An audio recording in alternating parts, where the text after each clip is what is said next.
নতুন করে আরও ৩৯ জন বাংলাদেশিকে ফেরত পাঠিয়েছে যুক্তরাষ্ট্র। শুক্রবার ভোর ৫:৩০টায় দেশটির একটি বিশেষ সামরিক ফ্লাইটে তাদের হজরত শাহজালাল আন্তর্জাতিক বিমানবন্দরে নামানো হয়।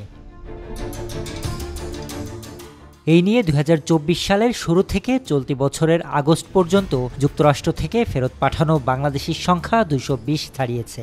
বিমানবন্দর কর্তৃপক্ষের মাধ্যমে দেশে ফেরত কর্মীদের ব্র্যাকের পক্ষ থেকে পরিবহন সহায়তা সহ জরুরি সেবা প্রদান করা হয়। সাউথ টাউনে হোক আপনার স্বপ্নের আবাসন, শতভাগ রেডি প্লট, সাথে সাথেই সাফ কাবলা রেজিস্ট্রি। এর আগে চলতি বছরের ৮ জুন একটি চার্টার্ড ফ্লাইটে ৪২ জন বাংলাদেশিকে ফিরিয়ে আনা হয়েছিল এবং ৬ মার্চ থেকে ২১ এপ্রিল পর্যন্ত একাধিক ফ্লাইটে আরও অন্তত ৩৪ বাংলাদেশিকে ফেরত পাঠানো হয়। দেশে ফেরত আসা কর্মীদের সঙ্গে কথা বলে ব্র্যাকের মাইগ্রেশন প্রোগ্রাম জানিয়েছে, এই ৩৯ জনের মধ্যে অন্তত ৩৪ জন জনশক্তি কর্মসংস্থান ও প্রশিক্ষণ ব্যুরোর ছাড়পত্র নিয়ে ব্রাজিল গিয়েছিলেন।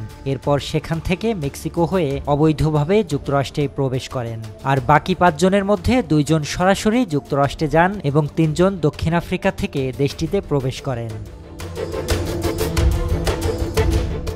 পরবর্তীতে এই ৩৯ জন যুক্তরাষ্ট্রে বসবাসের জন্য আবেদন করলে আইনি প্রক্রিয়া শেষে তাদের বাংলাদেশে ফেরত পাঠানোর সিদ্ধান্ত নেয় মার্কিন প্রশাসন। তবে বিমানবন্দর সূত্রে জানা গেছে, এবছরের বিভিন্ন সময়ে ফেরত আসা বাংলাদেশিদের হাতে হাতকড়া, পায়ে শিকল বেঁধে যুক্তরাষ্ট্র থেকে ফেরত পাঠানো হলেও শুক্রবার ফেরত আসা বাংলাদেশিদের ক্ষেত্রে সেটি হয়নি।